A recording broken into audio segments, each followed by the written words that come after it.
to Faith, Fiction, and Folklore. We're the Tri-F podcast where we try not to F podcast up. Today, we're talking about Les Wexner, or Wes Lexner, whatever you'd like to call him. Gary, how are you? That was classy. I'm good, sir. I'm good. Classy. Trevor, how are you? I don't know. How should I be? Well, depends on what you think about Les Wexner. Then there you go. See, I don't know. That was like a bizarre. That was a weird accent. It was like half Oklahoma, half transatlantic, and it just Yeah, it was very that's what I was interesting. going for. That was what you were going for.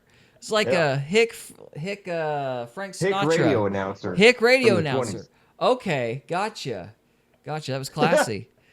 So it was like, I don't know. I felt like I needed to be cultured by smoking a corncob pipe. That was interesting. So anyway, so all right. Well, we're Hey, do you gonna. have a cigar tonight? I haven't seen it. I usually do. I have not decided to. I've decided not to smoke one tonight. But Wow. yeah, I don't know. All right. Yeah, so just thought I'd shake it up, I guess. Consider it shaken. Yeah, Shake yeah. it off, shake it off. All right, so underwear guy, where he went to Congress. Underwear guy. I don't know. So all right, so this is just a teaser to kind of indicate how well this went, I guess. So this is his lawyer's advice. It's just regularly done. Answer not the question. 5 words, okay? Answer the question. Okay. What a tense laugh. I think it was tense. I think he's laughing at him. So that was I a don't little thi- I don't ominous. I don't think that lawyer is a candle in the wind. I missed what he whispered. What did he say? He said, I will effing kill you if you don't answer this next question in less than 5 words, okay? That's his lawyer? Yeah, that's either a legitimate threat or somebody going, or just somebody exasperated with an old man, one of the two. I think that's literally what it is, man, because it was, I mean, how far into the deposition is this? 3 hours? I don't know. Because, I mean, at that point, you're going to be pretty fed up with an old man rambling lies. He's just like spouting Garbage. nonsense. Yeah. Just complete It's just garbage. like, oh, I want to eat a hamburger. Well, it's probably making the lawyer nervous, too, because he's old, and the more he lies and talks, the more crap he's got to account for later on when the Sure, Congress starts asking questions. It's like, shut up, you old fool. Not Your Dude 96 says, Cody's 4th try. Hey, welcome, Faith, Farts, and Star-Lord. Damn it! So. Oh, man, that's funny. All right, so I guess we'll start off with the full thing. I don't know how entertaining this is going to be, but we'll see. We'll click around for a minute. So, alrighty. Of this deposition. Welcome back, guys. Today Hey, I'm going to looking teach you at- exactly how to make one perfect batch Yo, gallon Adam. of sweet tea using Objections must be stated concisely and in a non-argumentative and non-suggestive manner. If the witness refuses to answer a question to preserve a privilege, the committee may seek a ruling from the chair. If the chair overrules any such objection, the witness shall be ordered to answer. If the witness continues to refuse to answer a question despite being ordered to do so, the witness may be subject to sanction. Do you understand? Yes. Ordinarily, we take a 5-minute break at the end of each hour of questioning, but if you need a longer break or a break before that, please let us know, and we will be happy to accommodate. However, to the extent that there is a pending I gotta be honest, I don't feel like he knows what planet he's on. Like, just staring at him for 30 seconds, I'm like, I don't think this guy knows where he is. Is this I an can act? relate. Is he pleading insanity, or do you think he's legitimately old and cantankerous? Or confused? Well, he's demon possessed for sure, so there's that aspect. You think he's still demon possessed? I know he claimed it at like the 9. What was it? Yeah, earlier, whenever he was at his peak, he claimed that demons possessed him. I mean, do you see him walking around proclaiming Jesus' name? No, but that doesn't mean you're demon Then possessed probably. automatically. He looks creepy, but that might just be like old. You keep doing apologetics for the Victoria's Secret guy, I mean, if you want, but I am willing to defend any man, no matter how creepy and no matter how much underwear he sells. That's a joke. So, anyway. So All what's right. he on trial exactly? He's for? not on trial. This is a congressional hearing. Here's the thing. So for people who don't know, this guy, this is Les Wexner. He was the former CEO of Victoria's Secret. He was supposedly the co-conspirator for Jeffrey Epstein at one point. Or that's what he was accused of doing. He was accused of basically helping Epstein traffic women. Somehow, he gave Epstein a bunch of money. We don't know why he gave him a bunch of money. So did they give him a house in New York? he might have. He might have. That I was don't like remember. one of the first things I heard about, like years ago, about Epstein, that he was hooked up with this guy. Yeah, I know they've been hooked up for a long time. And we've talked about it in the past that basically one of the ways that this trafficking worked is that, hey, you're a pretty girl. Look, come work for Victoria's Secret. You know, it's like this big fancy company that has credibility and everything. And so, you know, the women actually believed it and would go to New York or whatever, and then they'd get trafficked. It's kind of the theory, I guess you'd say. And so this is how one of the ways that they would catch women is using his company. So did he or did he not know about it? Probably knew about it, but, you know, it's all allegedly at this point. So, because the FBI at one point claimed he was a co-conspirator, and then they redacted his name. So Massey's point last week was like, did you change your mind? Is he no longer a co-conspirator? Like, what's the deal here? Why did you redact the name? And, of course, Pam Bondi was like, look at the Dow! And then, or what did she say? She said, how dare you vote against this bill that would have banned AI porn? You're despicable, you know, instead of answering the question. So we never found out. So they're having a congressional hearing trying to figure out like what this guy's story even is, because the FBI hasn't even told us that much, really. So we all caught up. That's a funny picture. Well, now you got to tell us what the picture is. You teased it. I can't unless she sends it to me. Oh. Okay. Well, you can hold it in front of the It camera. could be AI, but it's Mm. Clinton and Trump. Oh, it says it's fake. Oh, it's fake. Okay. Well, then there you go. I'm still curious about it, though. Horrible AI. No, it's pretty good. Killing me, Smalls. Sorry, bro. All right, that's fine. So, I don't want to spread disinformation. you don't want to spread disinformation. Oh, yeah, we're all about accuracy here and teleporting Bigfoots and all. So, all right. Anyway, so let's see here. Let's get back to this. Question, we would ask that you finish answering the question before we take a break. We don't Do need to you know the understand? rules. Yes. Finally, I will note for everyone here today that the contents of what we discuss in the deposition is confidential under the House. We will go back on the record. Another member of Congress joined. Can he please identify himself for the record? Dave Mann, California 47. Thank you for being here. Dave Mann out of California Odd. 47. I'm sorry. Dave Mann Oh, out of California 47. that's, Thank you. The time reads 10:17, and the majority's time will begin now. I don't know how he can't hear with them ears. Mr. Wexner, It's my birthday. What? I don't know how he can't hear with them ears. Yeah, that's some pretty big ears, man. I can't throw stones though. I mean, you've seen my ears; they're awful. So anyway,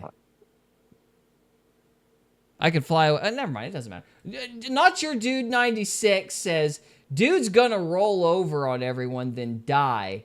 Once they finally sentence him, he'll just say, Your Honor, a list of other associates is right under there. Judge, underwear, Wexner, laugh my ass off. Dies. You can say he got the last joke on that He one. got the last laugh. All right. is it true that you submitted a statement to the committee this morning? yes, I did. I will now enter as Exhibit 1 the statement of Leslie H. It's Exhibit 3 because Exhibit 3, excuse me. Statement of Leslie H. Wexner submitted to the Dude, Committee look on at him. Oversight and Government. Do you see that? Reform. He laughs like He's he laughs totally like talking to. He's totally making. What's his name? The Bilbo Baggins. If you back it up a few seconds, he looks like Bilbo Baggins when he laughs, Yeah. or Hang Smeagol, on. whatever you want to call him. Yeah, I caught that, Cody. Yeah. Okay. I missed it. Mr. Wexner, let's start by briefly discussing your education and experience. Where did you attend undergraduate school? The Ohio State University And what degree did you graduate with? business degree. And I know you had a long career, but can you briefly summarize your professional career for the committee?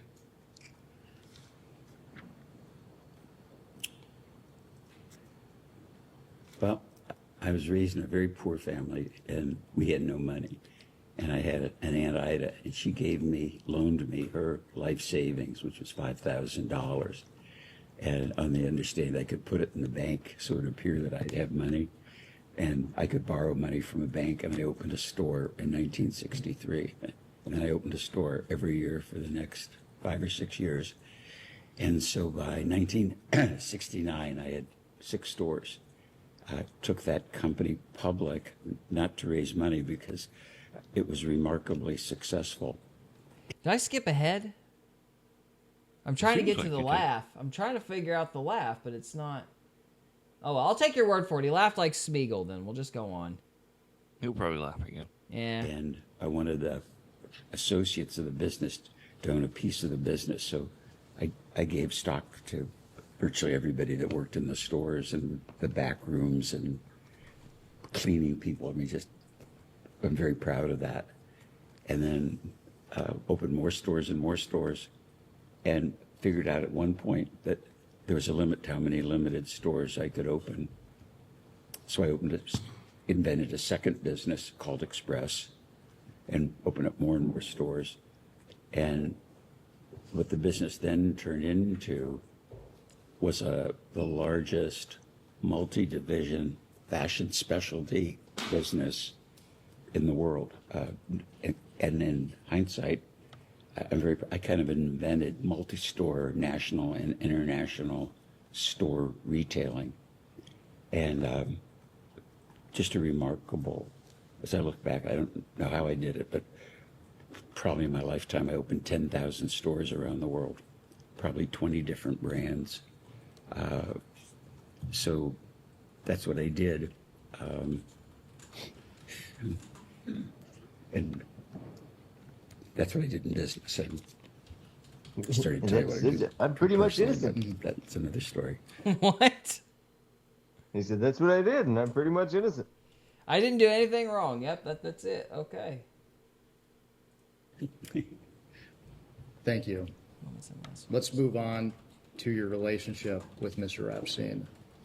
When did you first meet Jeffrey Epstein? Probably 35 years ago, 40 years ago, I don't remember exactly. And met him through friends. Approximately what year would you have met him? I have a 134 IQ. Oh, come on. I make less money than friends who barely passed high school. Here's what I finally discovered.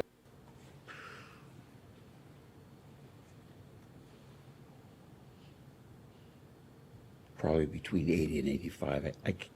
I don't remember. And how did you first come to meet Mr. Epstein? The only part I don't believe is I met him through friends. Friends. Like, no, I think you met him through the CIA. I think there was some handler that got you all connected.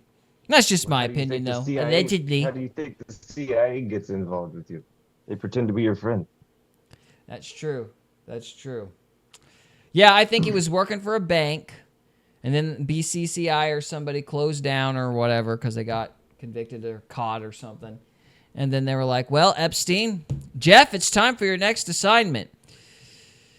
Hey, Les Wexner, that guy that sells underwear, come here a minute. And yeah, thus I don't know, what would you call it? A partnership from hell is born. So. Yeah. Was really by accident. I was friend with a couple, Bob and Wendy Meister, and I was in Florida, and I'd never been to Florida. So they were driving me around, showing me what South Florida looked like, and and they showed me the Breakers Hotel, and they were just driving around the driveway, and Bob stopped the car and he said, "There's somebody you should meet." Really smart, savvy guy named Jeffrey Epstein. And so they stopped the car. I was sitting in the back seat, and they introduced me to Jeffrey, and we drove off. That was about it. So at that See, I don't buy that. I don't buy that. Hey, we just pulled up to some billionaire's house, and we're like, hey, there's a guy you should meet. We just pulled up to his gate, and then Well, he he said came they out. were driving It was around the great. parking lot. Yeah. Like driving around the guys. parking lot, just like, yeah, we're just gonna drive around this parking lot until this guy shows up. Yeah. Right? And then he shows up, and then like he gets in the car, but he leaves that part out. Right. Yeah, that How story to didn't make make a any deal. sense. That story didn't make any sense. What were you gonna say, Trevor? How to make a deal.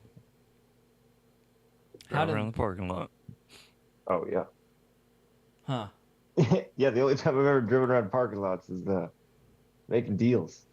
Oh, right. Okay, I gotcha. Little Lord Fauntleroy didn't know what you were talking about there for a minute. So, anyway. that time, you had no knowledge of Mr. Epstein until Mr. Meister introduced you to him. Never heard of him, never saw him, never met him. Did Mr. Meister Okay, are we going to try to, like, guess body language here? Because I just want to point out, when he said that, he did the rapid blinking thing, and his mouth started doing the twitching thing. I'm like, oh, you lying. You're full of crap. you know? And he said it 3 times. Never heard of him, never met him, never saw him. He had to accentuate all the ways in which he never knew this guy. Yeah, that was weird. That was kind of a shift. He started getting nervous, and now the little grin is gone. We're playing Columbo. This would not work in an academic setting, just so you know. But, I'm just saying, he looks a little sus right now. Yeah. He might as well just said it. I met him at a crossroads. Well, he might as well have a neon sign behind him that says guilty. It's like, I did it. I did it. He looks pretty guilty right now. Just, don't know for sure. Just speculating. ever raise any concerns about Mr. Epstein? No, he didn't. And you meet him in Florida. What's your first impression of Mr. Epstein? Kind of a medium dark-haired guy. I A don't medium remember so much dark-haired more, guy. although shaking. What an odd thing to say. He asked him, what was your first impression of Jeffrey Epstein? He was a medium dark-haired guy. You just That's what I described always half- say. Yeah, it's like, well, that's how I rank people. It's like, what's the color of his hair? What the hell? Yeah. That's an odd response. What do you think, Trevor? I think missing context. Missing context. All right, there we go. Asked and answered. Hearsay. Move to strike. Yeah, no, I don't trust him at this point. Oh no. Yeah, no. He's coming off pretty bad so far. His hands or maybe nodding from the back seat of the car. What was your first impression of Mr. Epstein? He was just a guy, about medium height and with dark hair. At that time, did you have any understanding of what he did for work? No. I mean, looking back on it, the demons flying behind him should have been a tell, but at the Well, I time, wasn't it was gonna just say part of the anything, but setting. yeah. If you look close enough, you can see a demon hand on his shoulder there. What? Huh? What? I didn't say nothing. Are you adding to my joke, or are you actually claiming to see a demon hand? Both. Both? Okay. Never know with you, Trevor. All right, Did you anyway. understand Mr. Epstein to already be wealthy when you met him? No.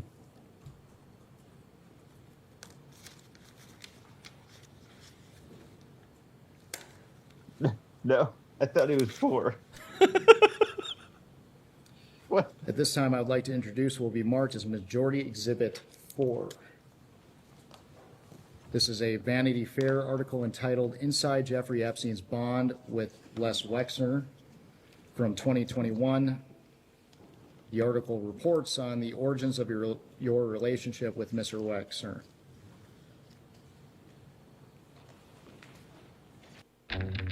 My name is Sherlock Holmes. Hi. I've always been Hey, more look, of a an thinker than a ad. fighter. I'm curious why. That was a Okay, great movie. that ad just made me angry. I just saw like 5 seconds of it. I instantly got angry. Sherlock Holmes is not a rebel without a cause. I instantly hate that movie. You're all full of it. That was the wrong archetype for Sherlock Holmes. How dare you? You've insulted his memory. All right, okay, sorry. Give me one more. What? Give me one. I hate this stuff.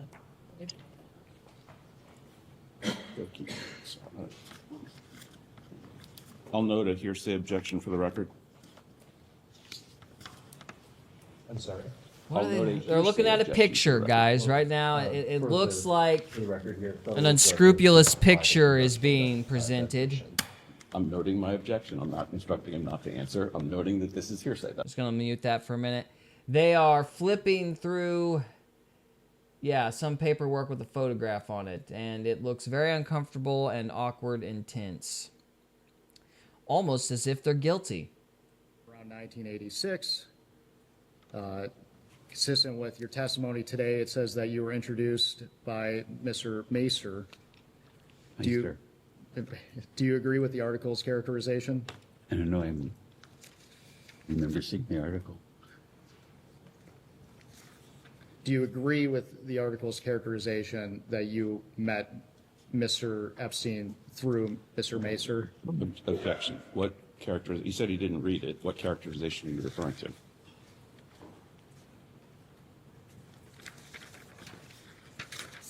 Okay, what I think is going on is that they're challenging the bullcrap parking lot story. They're saying that Epstein met him through another guy, Mr. Macer. Meister. Meister. Okay, so I'm hearing that correct, right? I'm pretty sure that's what's going on. So, That's what it sounds like. yeah. All right. Well, that's what he said too. Was it Mr. and Mrs. Macer? Meister. Meister. We'd have to go back and play it again. I don't think it was because he said that he met him through the husband and the wife. They were driving in the car in the parking lot in front of a mansion going, hey, you should really meet that guy. And then, the billionaire just kind of comes out because that's what one does with a billionaire. So anyway. But he didn't know he was rich. Didn't know he was rich. The parking lot so was stupid. not a tell, right? I'm already frustrated. Like, I can't imagine the lawyer. I bet the lawyer was pissed by the second hour.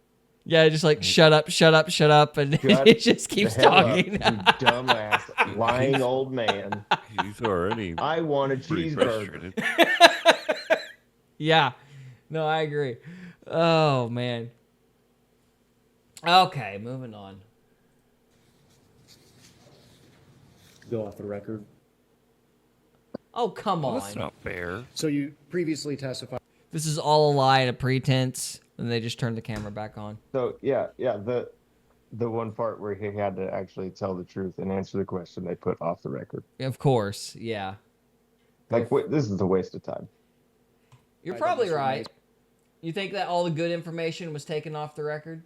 Absolutely. Yeah. Part Trevor- of 90%. Trevor, you share that opinion? I still think there's missing context. What does it even mean, missing context? What context are you looking for? It's Trevor trying to sound smart is what that is. Yes. Oh, you got to go hearsay. Asked and answered. You just need to start shouting like lawyer terms. Objection! Overruled! Objection, Your Honor. Sustained! I don't know what overruled means. Or sustained. Hearsay! All right, just shout those words like with a lot of passion. People will think you'll know what you're talking about. Heresy. Heresy! Introduce you to Epstein, is that right? All right, we'll move on from this then. There's just a bunch of comics. All right, okay, we'll start here. We'll end with the birthday card one, actually. This was an interesting moment. Forgot about this. So, okay, let's play this birthday card thing and see what we get. We had 2 aircraft, a 727, and we replaced it with a 737. And I don't remember, they looked alike except for their motors. So I can't remember. I know which came first and which came second, but I can't tell you in time. And just to back up for a brief second, did you keep detailed flight logs for the personal travels on your corporate jet? I believe we kept flight logs. I'm going to skip on. Do you know why you do not have those flight logs?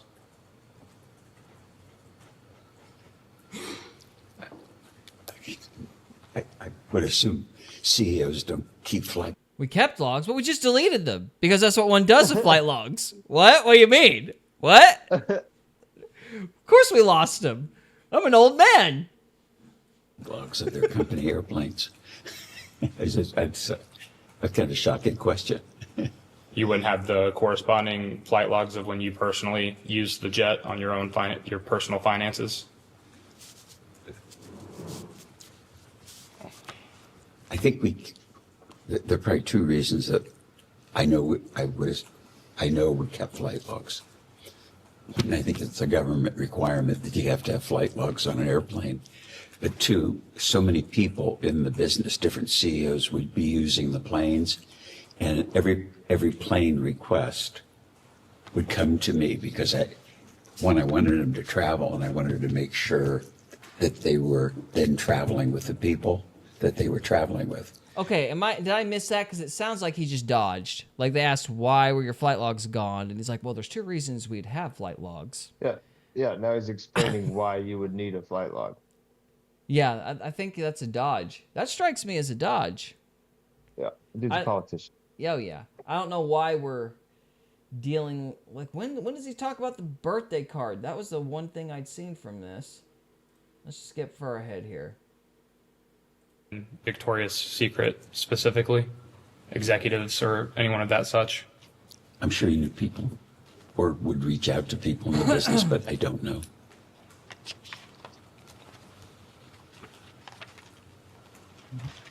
Did you ever make executives at Victoria's Secret aware that you would prevent Mr. Epstein from coming to any fashion shows or around any models? Not that I recall.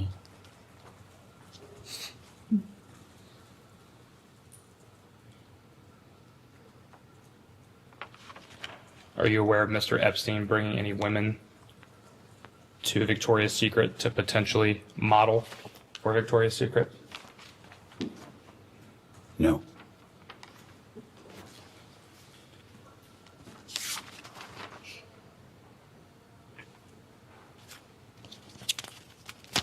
Do you know who Jean-Luc Brunel is?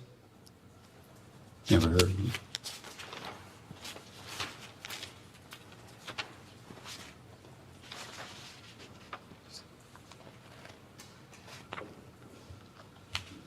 Dude has dodged every single question. What? He's dodged every single question. Like, deny, obfuscate. Yeah. I know it's nothing. Deny. I know it's nothing.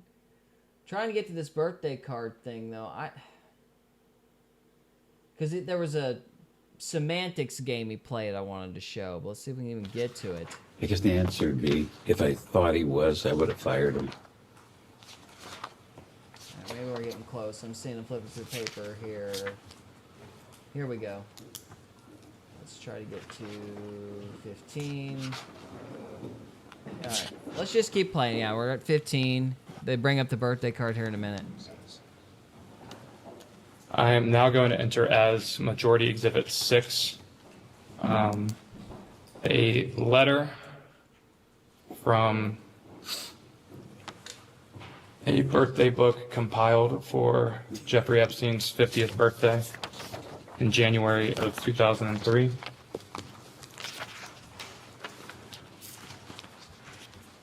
I will give you a second to familiarize yourself with the letter? What's exhibit number? 6.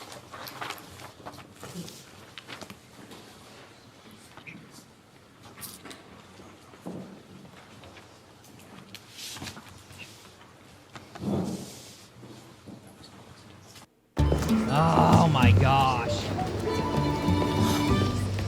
Is that a mushroom? Dang, so Epstein's like Mr. 72 Wexner, or 73? is this letter familiar to you? If he Say- were alive. Say that again. If Epstein were alive, he would be 72 or 73. Oh yeah? That's crazy. Yeah, they were at this for forever. He was involved in Iran-Contra. These are old dudes, man. It's so crazy how far back this goes. Man. It's almost like it started with a particular generation we were talking about before the show.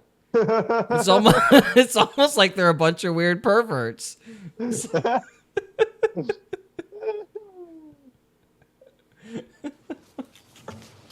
I have seen it before, yes. Where have you seen it before? In part of I think the documents preparation for today's meeting. Did you yourself write this letter to Mr. Epstein? Sadly, I did. Wait, no, hang on. Read the letter. That's ridiculous. What? It was like, have you ever seen this letter? And he said, yes. And he said, where have you seen this letter? And he said, I saw it this morning going through the case documents. And then he's like, did you write this letter? And he's like, yes. I think Why the didn't you answer, I wrote this letter the first time. I think it's one of those things where he wrote it, forgot he wrote it, and then it came up in the trial, and he was like, oh, crap. Like it's something he wrote 40 years ago, and then forgot about it. No. But the first time the guy asked him, where have you seen this letter before?